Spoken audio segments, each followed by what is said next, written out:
హేలాపురం నివాసి చంద్రయ్య పాత్ర సామాన్లు కొనేందుకు సంతకు బయలుదేరాడు. పాత చెప్పులు కావడంతో దారిలో ఒక కాలి చెప్పు ఉంగటం తెగిపోయింది. పనిలో పనిగా చెప్పులు కూడా కొందామనుకుంటూ ముందుకు సాగాడు. చంద్రయ్య వెళ్ళే దారిలో పక్కన పాత దేవాలయం ఒకటి ఉన్నది. దానికి అల్లంత దూరంలో ఒక దుకాణం ముందు చెప్పుల జతలు వరుసగా పేర్చబడి ఉన్నవి. వాటిని చూసిన చంద్రయ్య సంతకు చేరకముందే చెప్పులు కొనుక్కుందామనుకుంటూ దుకాణం ముందుకు వెళ్ళాడు. అక్కడ ఒక చెక్క బల్ల మీద చెప్పుల జత పావలా అని రాసి ఉంది. కనీసం 10 రూపాయలు ఖరీదు చేసే చెప్పులు ఎంత చవకైపోయాయి అని సంబరపడుతూ చంద్రయ్య తనకు నచ్చిన చెప్పుల జత ఎంచుకొని వాటిలో పాదాలుంచి చూశాడు. అవి చక్కగా అతికినట్టు సరిపోయాయి. అప్పుడు చంద్రయ్య దుస్తుల్లోంచి ఒక పావలా తీసి దుకాణం వాడికి ఇవ్వబోయాడు. వాడు చంద్రయ్య కేసు అనుమానంగా చూస్తూ, ఈ జత మీది కాదు, బట్టల దుకాణం పాపయ్య గారిది. అయినా మీరిక్కడ చెప్పుల జత విడవలేదే అన్నాడు. అంతలో పాపయ్య అక్కడికి వచ్చి చంద్రయ్య కేసు కళ్ళురుముతూ చూసి, పట్టపగలే దొంగతనమా, అది దేవాలయం ముందు అన్నాడు. చంద్రయ్య చొప్పున చెప్పులు వదిలి, అయ్యా నేను దొంగను కాదు, ఈ చెక్కబల్ల కేసు చూడండి, చెప్పుల జత పావలా అని రాసి ఉంది. చెప్పులకు జతకు పావలా అని రాసి ఉంటే ఈ పొరపాటు జరిగేది కాదు. బాగా చదువుకోని వాళ్ళతో పెద్ద చిక్కు అన్నాడు. పాపయ్య ఆదరాబాదరగా చెప్పులు తొడుక్కుని, అవును, బాగా చదువుకోని వాళ్లతో కూడా పెద్ద చిక్కే, కానీ బాగా చదువుకుని చెప్పుల జత పావలాకు కొనుక్కోవచ్చును అనుకునే వాళ్లతో మరీ పెద్ద చిక్కు అంటూ అక్కడి నుంచి వెళ్ళిపోయాడు. నారాయణపురంలో కామయ్య, కాంతమ్మ అనే దంపతులకు చంద్రం అనే కొడుకుండేవాడు. ఒక్కడే కొడుకు కావడంతో వాడిని అతిగారాభంగా పెంచుతుండేవాడు. అల్లా చిల్లరిగా తిరుగుతూ ఊళ్ళో గొడవలన్నీ ఇంట్లోకి తెచ్చేవాడు. తల్లిదండ్రులకు ఊళ్ళో వాళ్ళకి సర్ది చెప్పేసరికి తల ప్రాణం తోక్కొచ్చేది. చంద్రం ఒక్కరోజైనా బడికి వెళ్ళిన పాపాన పోలేదు. 10 ఏళ్ళు నిండేనాటికి వాడికి కాగుడింతం కూడా సరిగ్గా రాలేదు. కామయ్య చదువుకోమని ఎంత చెప్పినా వినేవాడు కాదు. గట్టిగా చెబితే ఎదురు తిరిగేవాడు. రోజు రోజుకు చంద్రం అల్లరి హద్దు మీద సాగింది. కామయ్య, కాంతమ్మ ఎంత చెప్పినా వినేవాడు కాదు. పైగా జూదం ఆడటం కూడా నేర్చుకున్నాడు. దాంతో కామయ్య కొడుకు చెడిపోతున్నాడన్న బాధతో మంచం ఎక్కాడు. అయినా చంద్రం ప్రవర్తన మారలేదు. ఒకరోజు చంద్రం జూదం ఆడుతూ రక్షక భటులకు దొరికిపోయాడన్న విషయం తెలిసి మరింత కృంగిపోయాడు కామయ్య. తను మరణించే ముందైనా సరే కొడుకు ప్రవర్తన మార్చాలని నిశ్చయించుకున్నాడు. ఒకరోజు కామయ్య చెరసాల నుండి విడుదలై వచ్చిన చంద్రాన్ని దగ్గరకు పిలిచాడు. ఒక కవరు చంద్రం చేతికిచ్చి వాడితో ఇలా అన్నాడు, చూడు నాయనా చంద్రం, నేను చెప్పేది శ్రద్ధగా విను. రోజు చదువుకోమని నీకెందుకు చెప్తున్నానంటే, మన పూర్వీకులు వాళ్ళ ముందు తరాల పిల్లలు ఎంత హీనస్థితిలో బతుకుతారో అని ముందుగానే ఊహించుకొని మన కోసం ఒక నిధిని తయారు చేసి ఒక దగ్గర భద్రంగా దాచారు. ఆ నిధి యొక్క వివరాలు ఈ కవరులో ఒక కాగితం మీద రాసి ఉంచారు. కానీ ఆ నిధి సంపాదించడం కోసం మన పూర్వీకులు ఒక షరతు విధించారు. అదేమిటంటే, మన వంశంలో ఎవరైనా సరే బాగా చదువుకున్న తర్వాతే ఈ కవరులో ఉన్న విషయం చదివి నిధి పొందవచ్చు. అలా కాకుండా చదివితే ఆ నిధి మాయమైపోతుంది. అందువల్ల నువ్వు బాగా చదువు పూర్తి చేసి ఆ నిధితో సుఖంగా జీవించు అంటూ కామయ్య ప్రాణాలు విడిచాడు. ఆ రోజు నుండి చంద్రం ఆ నిధిని ఎలాగైనా తన సొంతం చేసుకోవాలనే ఆశతో తన ప్రవర్తన మార్చుకొని తల్లి కాంతమ్మ ఎలా చెప్తే అలా రాత్రింబవళ్ళు బుద్ధిగా చదువుకొని పై చదువులు పూర్తి చేశాడు. ఒకరోజు చంద్రం ఒక మంచి శుభముహూర్తంలో తన తండ్రి కామయ్య ఇచ్చిన కవర్లోని కాగితం తీసి చదవసాగాడు. అందులో ఇలా ఉంది, ప్రియమైన చంద్రానికి నీ తండ్రి కామయ్య వ్రాయినది, నువ్వు నిధి సంపాదించుకోవాలన్న ఆశతో ఉన్నత చదువులు పూర్తి చేస్తావని ఆశిస్తున్నా. నిజానికి నిధి ఉందన్న విషయం అబద్ధం. నువ్వు చెడు తిరుగుళ్ళు తిరిగి పాడైపోతున్నావన్న బాధతో నిధి ఉందన్న విషయాన్ని అబద్ధం చెప్పి నిన్ను ఇంతవరకు చదువుకునేవాళ్ళ చేశాను. నేను తప్పు చేస్తే క్షమించు. ఒక మంచి ఉద్యోగం సంపాదించుకుని నీకు నచ్చిన అమ్మాయిని పెళ్లి చేసుకుని భార్యా పిల్లలతో సుఖంగా జీవించు అని తండ్రి ఆ ఉత్తరంలో రాశాడు. చదవడం పూర్తి చేసిన చంద్రం తన తండ్రి కామయ్య తన తెలివితేటలతో చెడు మార్గంలో ప్రయాణిస్తున్న తనను మంచి మార్గంలోకి నడిపించి తనను బాగా చదువుకునేలా చేసినందుకు మనసులోనే తండ్రికి కృతజ్ఞతలు తెలుపుకున్నాడు చంద్రం. తర్వాత మంచి ఉద్యోగం సంపాదించుకొని పెళ్లి చేసుకుని తల్లి కాంతమ్మ యందు భక్తి శ్రద్ధలతో ప్రవర్తిస్తూ చంద్రం సుఖంగా జీవించసాగాడు. పూర్వం ఓ చక్రవర్తి దగ్గర రమణయ్య అనే తోటమాలి ఉండేవాడు. చక్రవర్తికి చెట్లన్నా మొక్కలన్నా ప్రాణం.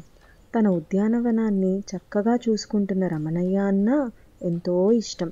కానీ తోటమాలి మాత్రం చాలా మోసకారి. తనకు చక్రవర్తి అండదండలున్నాయన్న గర్వంతో చాలామందిని మోసగించేవాడు. అవతలి వాళ్ళు కూడా చక్రవర్తికి భయపడి రమణయ్యను ఏమీ చేయలేకపోయేవారు. ఒకరోజు ఓ వర్తకుడు దుస్తులను గాడిద మీద వేసుకొని బజారులో అమ్ముతున్నాడు. రమణయ్య అతని దగ్గరకు వచ్చి, నాకు ఇవన్నీ కావాలి, వీటన్నిటినీ ఎంతకు అమ్ముతావు అని అడిగాడు. 10 వెండి వరహాలు అని సమాధానమిచ్చాడు వర్తకుడు. రమణయ్య బేరం ఆడకుండానే వర్తకుడు అడిగినదంతా ఇచ్చేశాడు. వ్యాపారి చాలా సంతోషంగా దుస్తుల మూటలను గాడిద మీద నుంచి దించబోయాడు. అప్పుడు రమణయ్య, మూటలు దించుతున్నావేం, నేను మూటలతో పాటు గాడిదను కూడా కొన్నాను కదా అని వాదించాడు. అయ్యా, నేను చెప్పింది కేవలం దుస్తుల ధరనే. ఈ గాడిద నాకు కొడుకుతో సమానం. ఇదే నాకు ప్రాణాధారం. ఇది లేకుండా నేను ఉండలేను. కావాలంటే ఓ 2 వరహాలు తగ్గించుకొని 8 వరహాలకు దుస్తులు తీసుకోండి అని వ్యాపారి ప్రాధేయపడ్డాడు. అయినా రమణయ్య వినలేదు. ఇలా ఈ వివాదం న్యాయాధికారి వద్దకు చేరింది. రమణయ్య చక్రవర్తి దగ్గర తోటమాలి అని న్యాయాధికారికి తెలుసు. అతనికి అనుకూలంగా తీర్పు ఇవ్వకుంటే చక్రవర్తికి తన గురించి చెడుగా చెబుతాడు అని భయపడ్డాడు. అందుకే తప్పంతా వ్యాపారిదే అని తీర్పు చెప్పాడు. రమణయ్య ఆనందంగా గాడిదను దుస్తులను తీసుకొని వెళ్ళాడు. వ్యాపారి మాత్రం ఏడుస్తూ ఇంటికి చేరాడు. తనను కన్న కొడుకుల అల్లారు ముద్దుగా పెంచుకున్న యజమాని దూరం కావడాన్ని గాడిద తట్టుకోలేకపోయింది. దీంతో రాత్రంతా అది పెద్దగా అరుస్తూనే ఉంది. దాని ఓండ్రకు రమణయ్యకు నిద్ర రాలేదు. దాన్ని వదిలేసి పనికి వెళితే చుట్టుపక్కల వాళ్ళంతా దాని అరుపులు భరించలేక రమణయ్యకు చీవాట్లు పెట్టారు. దీంతో అతడు దాన్ని తనతో పాటు తోటకు తీసుకువెళ్ళి తన పనిలో తాను నిమగ్నమయ్యాడు. కానీ అక్కడ అది అరవకపోవడంతో అమ్మయ్య, గాడిద దారిలో పడింది అనుకున్నాడు. కానీ అసలు విషయం చూసి రమణయ్య గుండాగినంత పనైంది. చక్రవర్తికి ఎంతో ఇష్టమైన గులాబీ మొక్కలను, వాటి పూలను మొత్తం అది తినేసింది. అప్పుడే అటువైపుగా వచ్చిన చక్రవర్తి గులాబీ మొక్కల దుస్థితిని చూసి తోటమాలిపై పెద్దగా అరిచాడు. తను ఎప్పుడూ చక్రవర్తితో మాటలు అనిపించుకోలేదు. కేవలం ఈ గాడిద వల్ల నేడు తిట్లు తినాల్సి వచ్చిందని రమణయ్యకు కోపం వచ్చింది. పెద్ద కర్ర తీసుకొని దాని నడుము మీద గట్టిగా కొట్టాడు. అది అంతెత్తున ఎగిరి వెనక కాళ్ళతో ఫెడేల్మని రమణయ్య మూతి మీద తన్నింది. అంతే, ముందు పళ్ళన్నీ ఊడిపడ్డాయి. ఇది తన దగ్గర ఉంటే అనర్థాలు తప్పవని వెతుక్కుంటూ వెళ్ళి మరీ ఆ వ్యాపారికి గాడిదను అప్పచెప్పాడు. జరిగిందంతా వివరించి అమ్మయ్య, బతికిపోయాను అనుకుంటూ రమణయ్య వచ్చేశాడు. మోసం చేయాలని చూసిన రమణయ్యకు న్యాయాధికారి శిక్ష విధించకున్నా తన గాడిదే సరైన బుద్ధి చెప్పిందనుకొని వ్యాపారి తన పనిలో తాను నిమగ్నమయ్యాడు. తిరిగి తన యజమాని దగ్గరకు వచ్చినందుకు గాడిద చాలా సంతోషించింది. ఎప్పటిలానే హాయిగా ఉంది. అప్పుడప్పుడు బజార్లో వ్యాపారి గాడిద ఎదురైతే రమణయ్య చేతులు అనుకోకుండానే తన మూతి మీదకు వెళ్ళేవి. అది చూసి వ్యాపారి చిన్నగా నవ్వుకునేవాడు. కథ సమాప్తం. దేవగిరి గ్రామానికి ఆనుకొని ఒక పెద్ద అడవి ఉండేది. ఆ అడవి మధ్యలో నుంచి ప్రవహించే నది చుట్టుపక్కల కోతులు జీవించేవి. వాటిల్లో పిల్లకోతి పవనం కూడా ఒకటి. అది మహా తింగర్ది. అల్లరి చేష్టలు మానుకోమని చెప్పినా వినేది కాదు. నదికి ఒకవైపున చెట్టు మీద నుంచి మరోవైపు ఉన్న చెట్టు మీదకి దూకుతూ ఉండేది. ఆ ఆట ప్రమాదకరమని మిగతా కోతులన్నీ వారించినా అస్సలు వినేది కాదు. ఒకసారి ఆ పిల్లకోతి అలాగే గెంతుతూ నదిలో పడిపోయింది. ఈత రాకపోవడంతో గట్టిగా అరవసాగింది. కోతులు చూస్తూనే ఉన్నా ఆ ప్రవాహంలోకి దూకే సాహసం ఎవరూ చేయలేదు. ఇంతలో ఆ నీళ్లలోనే ఉన్న ఓ పెద్ద చేప పవనాన్ని వీపు మీదకి ఎక్కించుకుని, ఈత రానప్పుడు ప్రమాదకరమైన ఆటలు ఎందుకు ఆడటం అంది. నాకు ఈత రాదని ఎవరు చెప్పారు? వచ్చు అంటూ బడాయికిపోయింది పిల్లకోతి. ఈదుకుంటూ ఒడ్డుకు చేరకుండా అరిచావెందుకు మరి అంది చేప. ఎవరో ఒకరు రాకపోతారా అనుకున్నాను. ఎంతలో నువ్వు వచ్చి నాకు సహాయం చేసే అదృష్టాన్ని సొంతం చేసుకున్నావు. నువ్వెలాగూ నన్ను ఒడ్డుకు చేరుస్తావు కదా, ఆ మాత్రం దానికి నేను ఇది కష్టపడటం ఎందుకు అని అహం ప్రదర్శించింది పవనం. సాయాన్ని పొందుతూనే దాన్ని తక్కువ చేసి మాట్లాడడం చేపకు కోపం తెప్పించింది. దాంతో ఒక్కసారిగా పవనాన్ని నీళ్లలో పడేసింది. వరదలో కొంత దూరం కొట్టుకుపోయి ఓ బండరాయిని ఆసరా తీసుకుని ఊపిరి పీల్చుకుంది. ఎలాగో అలాగా కోతుల గుంపును చేరుకుంది.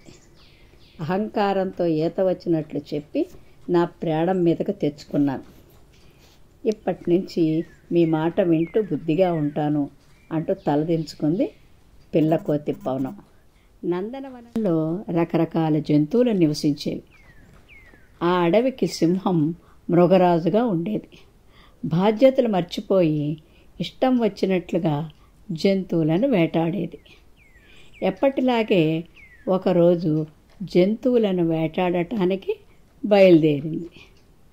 అలా దారిలో వెళ్తూ ఉండగా దాని తల మీద ఓ చెట్టు కొమ్మ పడింది. దాంతో స్పృహ తప్పి పడిపోయింది. కాసేపటికి లేచినా తలకి బలమైన గాయం అవ్వడంతో గతమంతా మర్చిపోయింది. ఎప్పుడూ హడావిడిగా ఉండే మృగరాజు చుట్టుపక్కల ఉన్న జంతువులని ఏమీ అనకుండా ఓ చోటకు వెళ్ళి కూర్చుంది. అది చూసి ఆ జీవులన్నీ ఆశ్చర్యపోయాయి. అప్పుడే ఓ పావురం వచ్చి జరిగిందంతా మిగతా జంతువులకు వివరించింది. దాంతో అవన్నీ ఊపిరి పీల్చుకున్నాయి. అమ్మయ్య, ఇక నుంచి ఈ మృగరాజు బాధ తప్పింది. లేకపోతే ఎప్పుడు ఎవరిని చంపుతుందో తెలియక భయంగా గడపాల్సి వచ్చేది అనుకున్నాయి. అప్పుడే అక్కడికి వచ్చిన ఎలుగుబంటి, ఈ మృగరాజు ఇన్ని రోజులు మనందరినీ ఎంత ఇబ్బంది పెట్టింది, బతిమాలినా వినకుండా చిన్న పిల్లల్ని కూడా చంపేసింది. ఇప్పుడు దీన్ని కొట్టినా ఏమీ అనదు, కాబట్టి మనందరం కలిసి కొడదాం అంది. ఆ మాటలు విని మిగతా జంతువులు, వద్దు మిత్రమా, ఇప్పుడు మన ప్రాణాలకేం ప్రమాదం లేదు కదా అన్నాయి. అయినా వినకుండా పెద్ద కర్ర తీసుకొచ్చి మృగరాజు తల మీద గట్టిగా కొట్టేసింది ఎలుగు. ఆ దెబ్బకు మళ్ళీ సింహానికి గతం గుర్తుకొచ్చి గర్జిస్తూ జంతువుల మీదకు దూకింది. ఇలా ఎలుగు తొందరపాటుకు మొదటికే మోసం తీసుకొచ్చింది.